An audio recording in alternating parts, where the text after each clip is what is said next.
किस लोगे डीजे वाला छोरा किस लोगे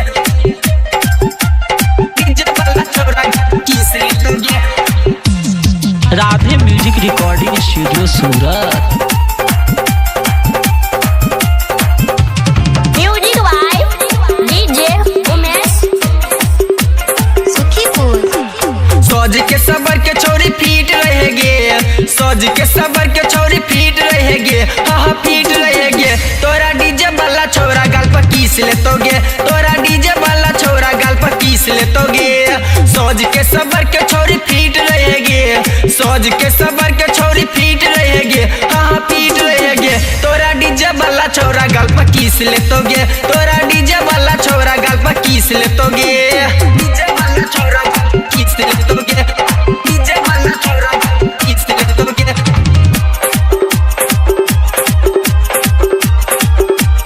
उमेश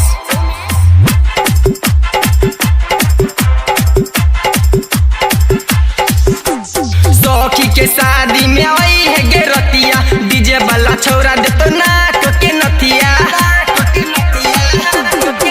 हाँ सौखी के शादी में आई है गे रतिया, डीजे वाला छोरा दे तो नाक के नथिया। सोमवार के काते में भेंट कर दोगे, सोमवार के काते में भेंट कर दोगे, हाँ भेंट कर दोगे। तोरा डीजे वाला छोरा गाल पर किस लेतोगे, तोरा डीजे वाला छोरा गाल पर किस लेतोगे।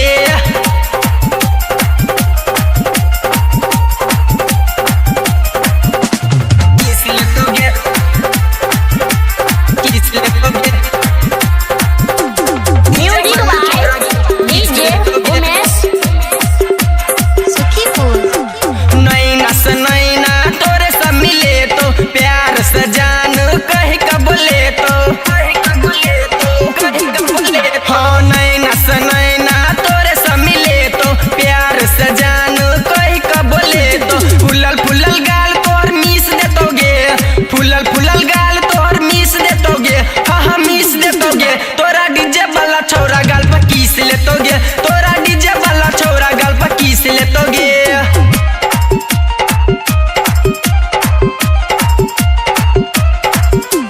किस लेतोगे, किस लेतोगे। उमेश डीजे वाला छोरा, डीजे वाला छोरा किस लेतोगे। डीजे आरिफ छो तो हर दीवाना, डीजे कृष्णा के करी है न माना, करी है न माना, करी है न माना। हाँ डीजे आरिफ छो तो हर दीवाना, डीजे कृष्णा के करी है न माना। रिकेश यादव बात नीक कहोगे, रिकेश यादव बात नीक कहोगे, हाँ नीक कहोगे। तोरा डीजे वाला छोरा गाल पर किस लेतोगे, तोरा डीजे वाला छोरा गाल पर किस लेतोगे।